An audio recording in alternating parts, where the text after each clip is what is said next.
Assalomu alaykum hurmatli xaridorlarimiz va obunachilarimiz. Men o'zimni shaxsiy YouTube kanalimni ochdim. Hammalarni shu YouTube kanaliga o'tib, podpiska bosib qo'yishlarini xohlayman, chunki eng zo'r ma'lumotlar jaydaricha chiroyli qilib sizlarga mashina bormi, uy-joy bormi, chiroyli qilib obzorlarni qilib berishga harakat qilaman va qanday mashinalar. So'chim men o'zim Jack avtosalonida ishlayman, rasmiy dillarida. Ko'rib turibsizlar, ko'pchilik qiziqqan Jack X2'larimizni mana bugun xudo xohlasa obzorlarini qildim. Birinchi videomni bugun qo'yaman. Ko'rib chiqishlarini xohlayman.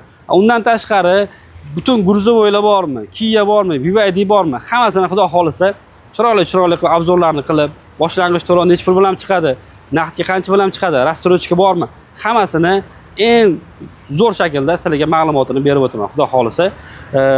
Umarim bu sizlarga ma'qul keladi deb o'ylayman, chunki yaxshi ma'lumotlarni berishga harakat qilaman. O'zimdan kelib chiqqan holda sizlar ham bu YouTube kanaliga obuna bo'lib, podpiska bosib qo'yishlarini xohlayman va like bosib, kommentariy yozish esdan chiqmasin. Sog' bo'linglar, qo'llab-quvvatlab turinglar. Zo'r narsani chiqartirib berishga harakat qilamiz.